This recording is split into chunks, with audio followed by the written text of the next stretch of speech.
If you've ever looked into Reiki, you might have noticed something. There isn't just one kind, right? You've got Usui, Karuna, Holy Fire. The list goes on. So where did they all come from? Well, it's a really fascinating story about how one single practice grew into this huge branching tree. And it all starts with just one person. So let's dive in. Okay, so this is the big question, right? Why isn't there just one, official type of Reiki? The answer, as you might guess, isn't super simple. It's actually a pretty cool story about legacy, about choice, and, well, evolution. To really get it, we've got to rewind the clock and go back to how Reiki first got started in the West. So here's the thing. In the West, the entire story of Reiki, all of it, flows from one single teacher.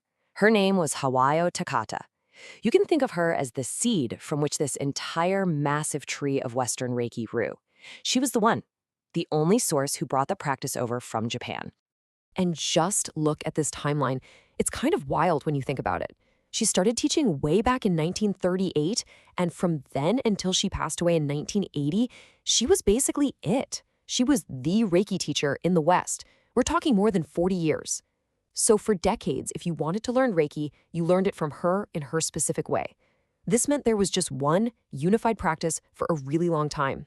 So after 4 decades of being the primary teacher, you'd probably think she left behind this huge, sprawling organization, right? But nope, that's not what happened at all. Instead, what she left behind was a small, really dedicated group of people to carry on her work. If she was the seed, then this group, they were the trunk of the Reiki tree. They became the foundation for everything that was about to happen. And this number is everything. 22, that's it. In her entire life, Hawayo Takata trained only 22 Reiki masters. Think about that. This wasn't some massive movement.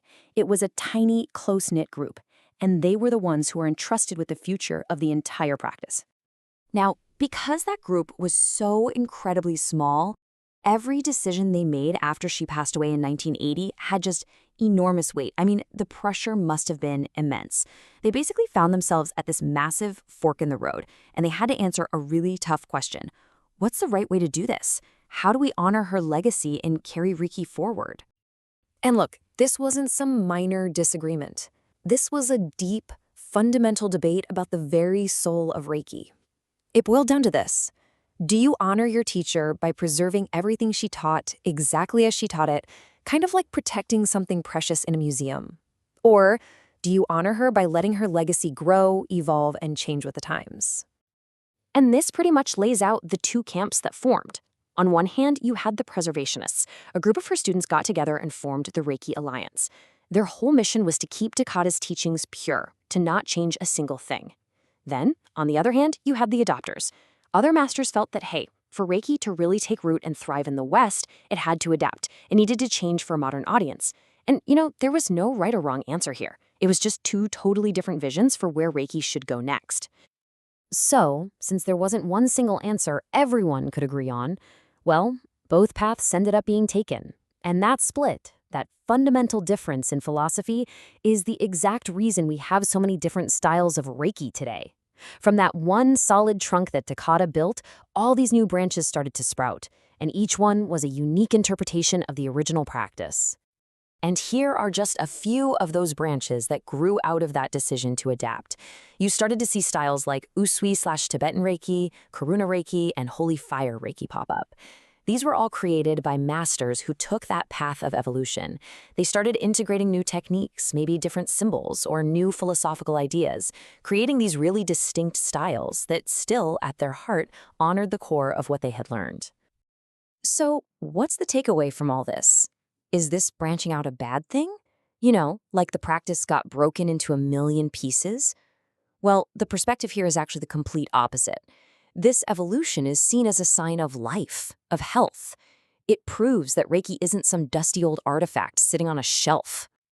And this quote just nails it perfectly. The whole point is that Reiki became a living, breathing practice. This evolution is what allowed it to become something that can meet people wherever they are. It can bend and shape itself to fit different cultures, different personal needs, all while holding on to its core ideas of healing and compassion. It proves the practice is truly alive. And really, that's the thought I want to leave you with. Because this story isn't just about Reiki, is it? It's about any tradition, any practice, anything we care about keeping alive. So it leaves us with a pretty big question to think about. If something stops evolving, if it stops changing and adapting, can we really say it's still alive? Something to chew on. Thanks for digging into this with me today.